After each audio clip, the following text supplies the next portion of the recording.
What has your life been like? Oh, horrible. Horrible. And my name is just because it's not so much because they know my face. It's more or less because they know my name. And since they know my name, everywhere I go, they're obviously insinuating that I did something wrong because my name is so much on the news. So I haven't been able to get a job. I haven't been able to do much of nothing because everybody's just judging me by my name. Tonight, the bombshell evidence found in a sworn search warrant just released by Orange County Sheriff's Office. Also tonight, there's been a big rumor swirling as to the paternity of little Caylee. Joining us tonight, attorney Brian Cruz. He's joining us out of Orlando, Florida. He's the attorney for the family of Jesus Ortiz, rumored to be the father, the bio father of little Caylee. Brian, thank you for being with us. Hi, Nancy. Brian, how did this report originate? Nancy, we don't know. It's pure speculation and conjecture that Jesus Ortiz was the father of missing Caylee. So the family asked me to come tell the nation this, and that they absolutely don't have any information how this got started. Well, let me ask you this, Brian. Didn't they go to high school together? They did go to high school together, but and he did die in a car crash? He did die in a car crash? He sure did, about a year ago. Right. I think those two pieces were put together, and 2 plus 2 ended up equaling 5. So the family is definitely, without a doubt, stating he is not the bio father. They've never met the mother. They've never met Caylee.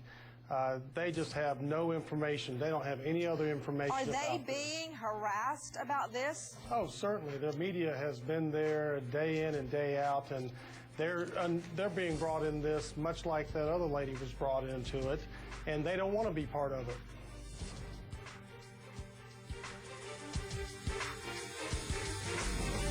She had gone to the apartment and she had signed a guest card, and so that's where we felt that we needed to speak to her a couple of times, and my understanding is that she was spoken to twice, and both times she's dispelled any concerns that we had as to her involvement with Caylee or Casey.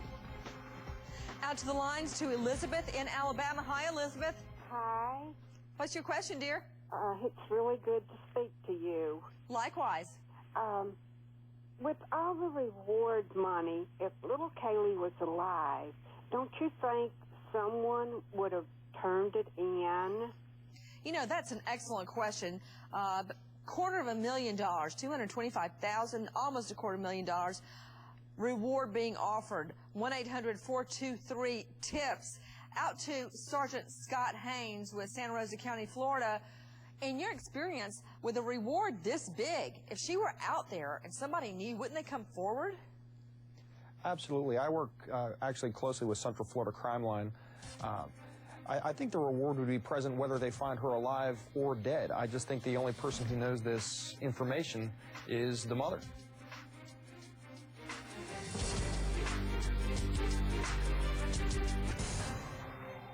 What has your life been like? Oh, horrible. Horrible. And my name is just because it's not so much because they know my face. It's more or less because they know my name. And since they know my name, everywhere I go, they're obviously insinuating that I did something wrong because my name is so much on the news.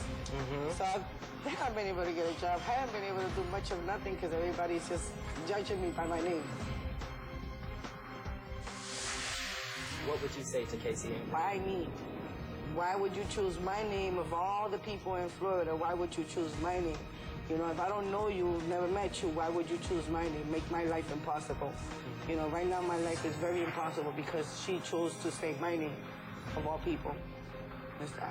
To her family, I don't know. I don't know what to tell them because I have nothing to do with them. I never met them. You know, I wish them the best of luck. I hope the baby comes, you know, they find her and she's okay, you know, she comes back home. The Zanetta Gonzalez, attached to Sawgrass Apartments, has been located. There you see an interview with her. Long story short, she's never even heard of little Caylee or Mom Casey Anthony. Out to Bethany Marshall, psychoanalyst and author of Deal Breakers. Dr. Bethany, I'm sure by now you've had a chance to read this affidavit, this search warrant, a sworn search warrant, where police, the sheriff's office, really reveals a lot of their investigation. They're all over it.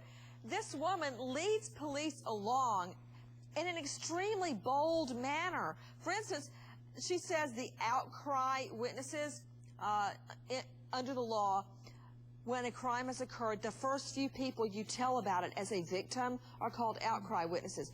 She says she tells 3 people at Universal Studios where she works.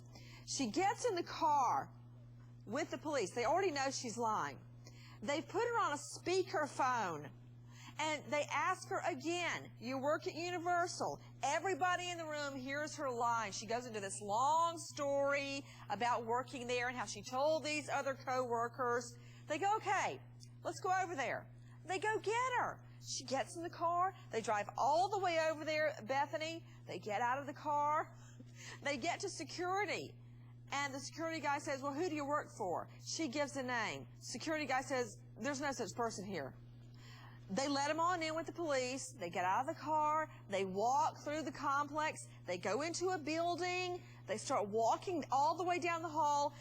The search warrant says she walks with a purposeful stride, like she knows where she's going.